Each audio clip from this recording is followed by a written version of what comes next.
এখন পুটিয়া রাজবাড়ির সেই পাঁচালির ভিতরেই রয়েছি দাঁড়িয়ে। আপনারা দেখতে পাচ্ছেন সে পুটিয়া রাজবাড়ি, খুব সুন্দর আসলে দেখতে, বিশাল আকৃতির এই রাজবাড়ি। আপনারা ওই দূরে দেখেন যে মন্দির, আর এই দেখেন সেই ওনাদের সে মন্দিরটা, বিশাল আকৃতির একটা মন্দির, সুন্দর নকশা করা। পাশে সব পাশে রাজবাড়ির, চলো নদীকে যাই মামা। হ্যাঁ, সামনে এগিয়ে যাই। এখন সে পুটিয়া রাজবাড়ির ভিতরেই ঢুকছি, নিচতলায়। আমরা উপর 2 তলাতে যাচ্ছি, আপনারা দেখতে পাচ্ছেন। আসলে খুব সুন্দর একটি জায়গা, রাজবাড়িটা আসলে দেখার মতন। আমরা এই যে এটাকে কাঠ দিয়ে তৈরি, নিচে আসলে দেখেন, উপরেও দেখেন সে কাঠ, সবই কাঠ, তার সাথে কিছু লোহা রয়েছে। কি সুন্দরভাবে সেগুলো করা, যা এখন যে ইট বালু দিয়ে যা এখন দেখতে পাচ্ছেন। সামনে আমার ভাগ্নে সুজল বালা ও দুতলায় দাঁড়িয়ে আছে, দেখাচ্ছে। দেখেন, দেখেন যে নকশাগুলো কত সুন্দর, পিলারের যে নকশাগুলো, যে বাইরের অংশ। ভাগ্নে ঘুরে ঘুরে দেখছে। এই যে আমরা দোতলায় এখন দাঁড়ানো, দেখতে পাচ্ছেন। আসলে নকশাগুলো খুবই চমৎকার। হ্যাঁ, আমি সব জায়গাতে চেষ্টা করছি নেওয়ার।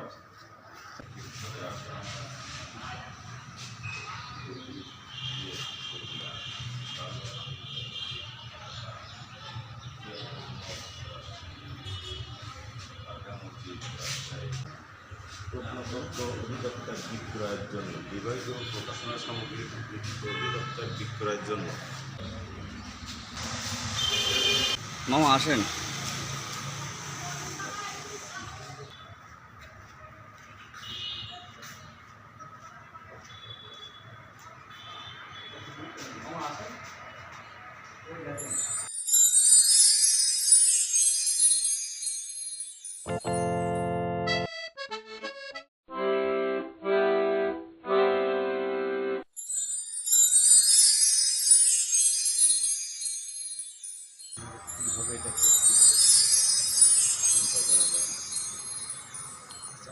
আমরা ওপাশে যাই, ওপাশে যাই।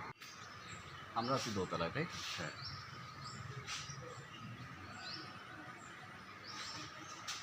আমরা এখন দোতলার পরেই আছি।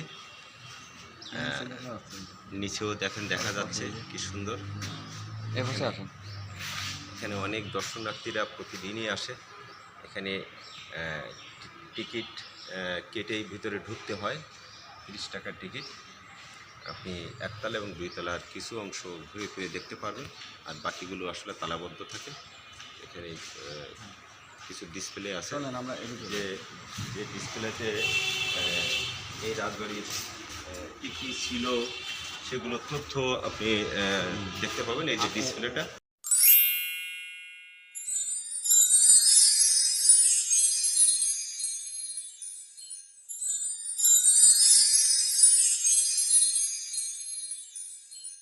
এই যে রাজবাড়ির ভিতরের অংশ, এই যে মন্দির, হ্যাঁ।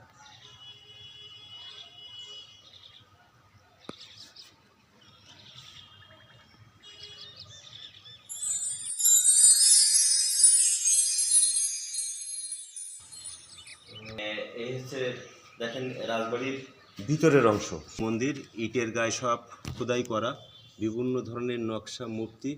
আসলে অকল্পনীয় একটা বিষয়, যে ইটে এত সুন্দর হাতে নকশা করে যে তারা খোদাই করছে। এটা পরিবারবর্গ বসবাস করছে। এগুলো আবার সমস্ত যাচ্ছে, আমাদের সময় শেষ। এখন আমরা চলে যাব। অল্প একটু দেখা যায়, এদিকে আসেন। ওইদিকে ওই দিঘিটা দেখা যাচ্ছে। হ্যাঁ, দিঘিটা দেখতে পাচ্ছেন আপনারা। তলার পরেই দাঁড়িয়ে আছি, আর ওপাশে ওইদিকে ওই যে মন্দির দেখা যাচ্ছে। ওপাশে দেখা পারিস? 2 তলার পরে আমরা দাঁড়িয়ে আছি। মানে এটা রাজপ্রাসাদ আর বিল্ডিংয়ের ভিতর অনেক পার্থক্য। আমরা নেমে যাই।